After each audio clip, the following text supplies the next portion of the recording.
Here's the short answer. It was a mistake for me to play this game, and I wish I never played it. If that's all you needed, bye. You don't really need to watch the rest of this video. But if you guys are interested in hearing my reason why, then stick around to the end. Before going on to that though, guys, please make sure to leave a like on the video if you guys find this helpful. Also, if you guys enjoy me as a person, how about hitting that subscribe button? Turn that thing from red to gray. Also, I have a second channel, Dorks and Casuals. That's where you're going to get all of my stream moments and my day-to-day gameplay from all of my streams. Speaking of which, I stream. How about checking me out? Go over to twitch.tv/dorkcasualgaming and you could relish in all of my sweet, sweet pain that you all just love to feed off of. Other than that, you can just go ahead, hang out, and, we can chill, play video games together. But with that out of the way, on to the review. Now, right off the bat, logging in on launch day was a nightmare.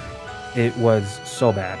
I kept getting error after error, server disconnection after server disconnection, and even in a lot of the cases, it told me I was already logged into the game, which I wasn't. And that's not even considering the super, super, super long queue times. Like, I saw queue times go over 24 hours, and that's freaking nuts. And don't get me wrong, I understand this is an MMO game, so queues and stuff like that are pretty normal, but these wait times were just absurd. They were super, super long, and it took me 2.5 hours in total just to get logged into the game. It was crazy. But for the game overall, I'm just gonna give it to you straight. Like I said in the beginning of the video, this game was a mistake for me to play, and I shouldn't have touched it. I should have just left it alone for other content creators. And to be honest, I didn't think that waiting 2.5 hours just to sign into the game was at all worth the gameplay. That is until I actually played the game. Now, I come from Genshin Impact. I've been playing that game since practically launch. When I compare TOF and Genshin, I just really can't see Genshin holding up, if at all. I know, plot twist, right? Now, don't get me wrong. I absolutely love playing Genshin. I still play it, like, every day.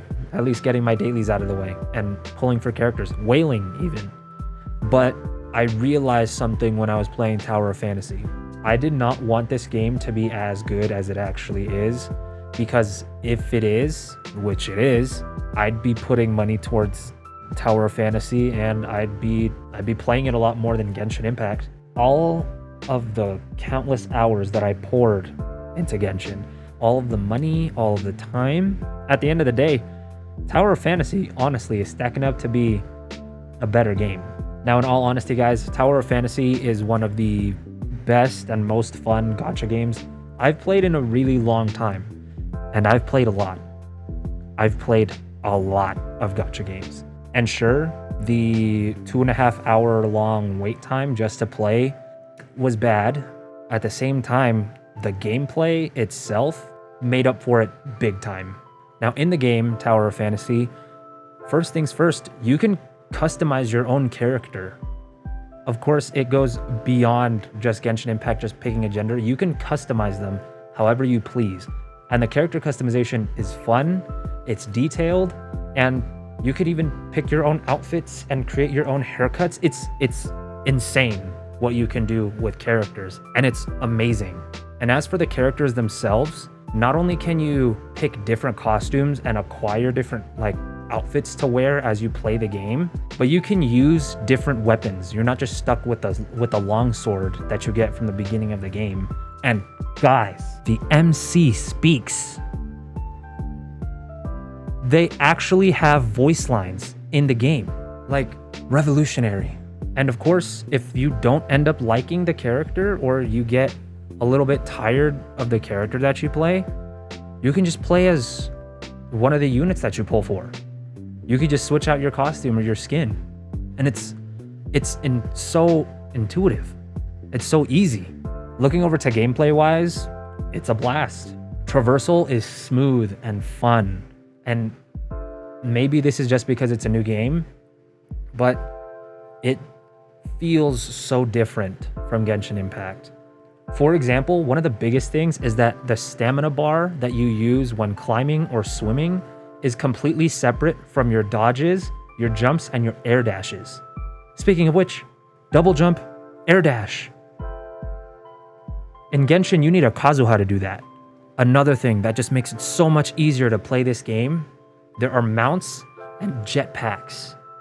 You can climb up a mountain in seconds by either double jumping, using your jetpack to get to just a higher point, and you can just move around faster overall using the mounts that you get. And you get a free one. The combat in the game is so nice. It's smooth, tying in weapon combo after weapon combo, and you could practically do it endlessly if you know what you're doing. And for any new players out there, the game is really, really generous. Like, they give you a lot of rewards, even free summons, just straight off the bat. And right now, there's not a lot of characters, so if you start, you could practically get every character that's out right now, and then just pull for the ones that you don't have later on in the game. And guys, optimization for this game is leagues better than Genshin Impact. In Genshin, you're stuck to your display setting, to whatever your monitor is. You're stuck at your same refresh rate, and it's only very minute details that you could change just in the game in general, which, I'm not gonna lie, makes it a nightmare to stream and record. It makes it a bit more difficult. I get constant frame drops.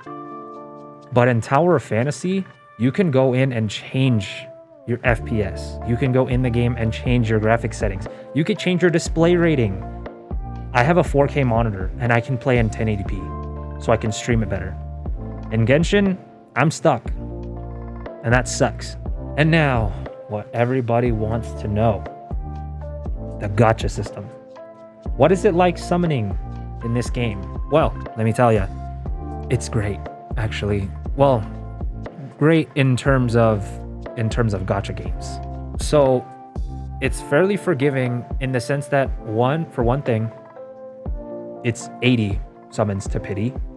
And with every summon that you do, you get these little token things that you can use to buy characters and duplicates.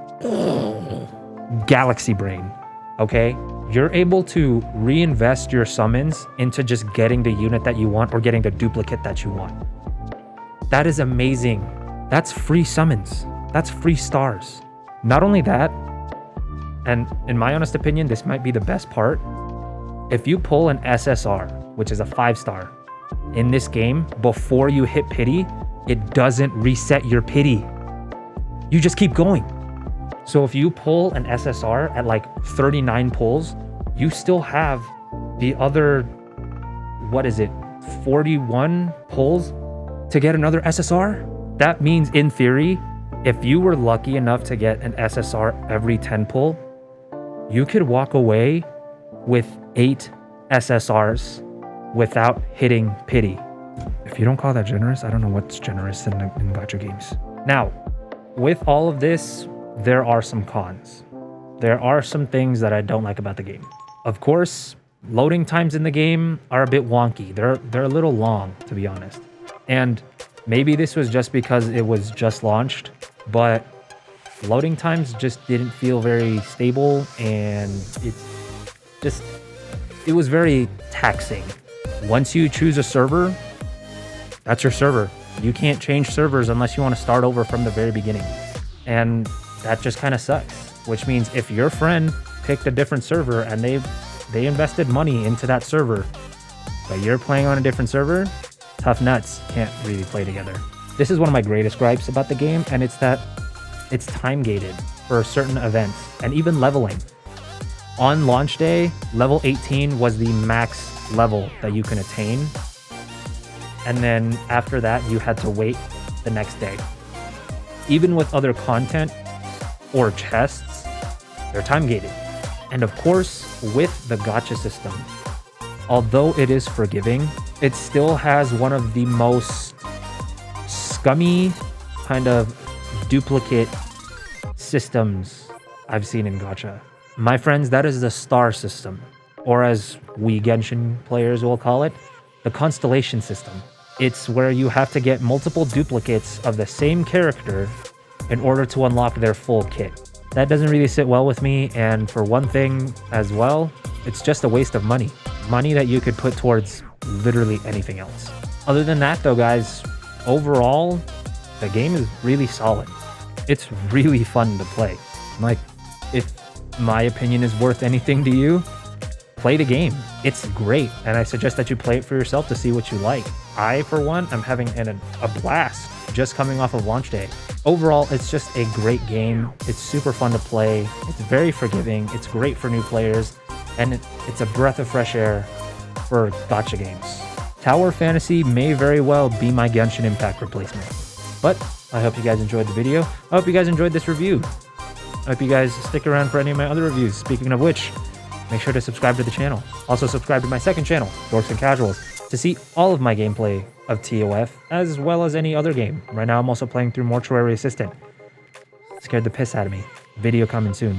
And of course, please support me in my streams. Hit that quick follow button over there, twitch.tv/dorkcasualgaming.